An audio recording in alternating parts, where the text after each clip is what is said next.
अपने परिवार में तो बीपीएससी टीआरई 2.0 में वैसे अभ्यर्थी जो 1 to 5 और 6 to 8 का फॉर्म भरे थे और वो डीएलएड किए हुए थे, चाहे वो एनआईओएस के माध्यम से हो चाहे वो रेगुलर के माध्यम से हो, सभी को कहा गया था कि अपना डीएलएड का जो है डिटेल्स आप भरे। लेकिन अब जो है वो फाइल कुछ और खुल रहा है और बहुत सारे लोगों ने मुझे मैसेज किया कि अब इसमें क्या डाला जाएगा। हो सकता है कि आप भी डिटेल्स डालने के गए होंगे तो आपको कुछ ऐसा इंटरफेस निकल कर सामने आया होगा जहां पर लिखा हुआ है पिछड़ा वर्ग एवं अति पिछड़ा वर्ग कल्याण विभाग के अंतर्गत पूर्व से संविदा के आधार पर नियोजित स्नातक शिक्षक या आपका व्याख्याता को समतुल्य पद पर कार्य करने का।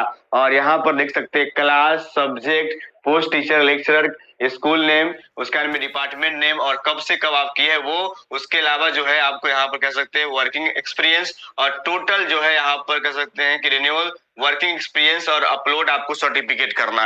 ये देख करके बहुत लोग चिंतित हो गए कि हम तो भाई फ्रेश कैंडिडेट हैं, हम तो रेगुलर डीएलएड किए हुए हैं, अब हमसे क्या मांगा जा रहा है। तो देखिए इससे पहले एक बात समझ जरूरी है क्योंकि इस चिंता का निवारण यहाँ पर है। देखिए नोटिस जो है वो कल जारी किया गया था। इस नोटिस में पूरा बात लिखा हुआ है कि आखिर कौन लोग क्या करेंगे। देखिए बिहार लोक सेवा आयोग द्वारा एक नोटिस जारी किया गया था।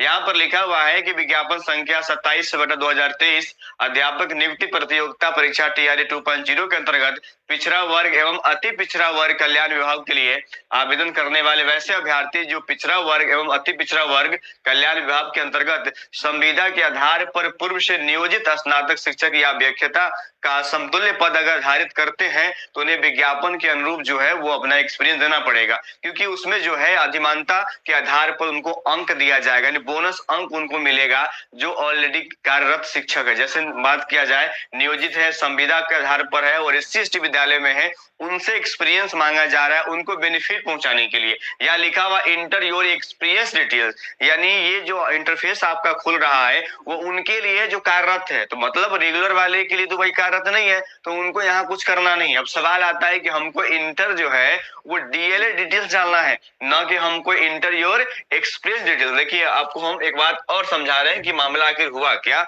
चलिए इसको अब देखिए, खुलना चाहिए था। देखिए ये आपका इंटरफेस खुल रहा है। जैसे आप अगर आप अभी खोल रहे होंगे तो यहाँ पर डीएलए डिटेल्स लिखा होगा, जैसे आप मारते होंगे वैसे ही आपका इंटरफेस ऐसा खुल रहा होगा, जबकि ऐसा नहीं खुलना चाहिए। ठीक है, हुआ क्या है कि दोनों लिंक को एक्टिव करना था, लेकिन कल तक तो एक्टिव लिंक था, लेकिन आज जब इस नया लिंक को एक्टिव किया गया तो वो पूर्व वाला ही लिंक पर एक्टिव कर दिया गया। मतलब इंटर डीएलए डिटेल्स वाले पर ही अगर आप क्लिक करते होंगे तो ऐसा खुल रहा है। तो याद रखिएगा, मुझे लगता है कि 1 से 2 घंटा के अंदर में जो है उसको ठीक कर लिया जाएगा। ये वेबसाइट में दिक्कत हो रहा है। देखिए यहाँ पर देखिए आपको लिखा होगा टीआरई एक्सपीरियंस डिटेल्स में है, यहाँ जैसे क्लिक करेगा बंदा तो इसको मांगा जाएगा, क्योंकि यहाँ पर अगर नहीं है तो नहीं डालेगा, अगर वो कार्यरत है तो डालेगा, नहीं है तो नहीं डालेगा। तो ये अब खुलेगा और आपका जो जिनका सिर्फ डीएलएड ही है जो रेगुलर है उनको चिंता नहीं करना, 1-2 घंटा में वो ठीक हो जाएगा। फिर आप वहां पर इंटर डीएलएड में जाकर के और सेम प्रोसेस जैसे हमने कल भी वीडियो बताया था उसी आधार पर आप कर सकते हैं।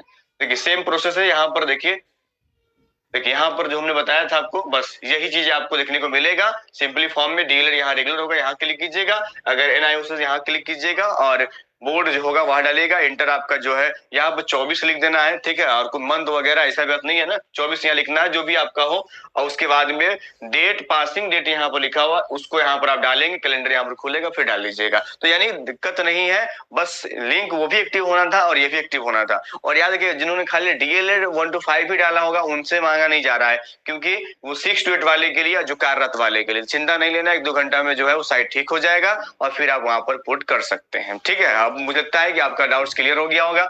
मिलेंगे हम आपसे नेक्स्ट में, इतना ही। जय हिंद, जय भारत। सभी भाई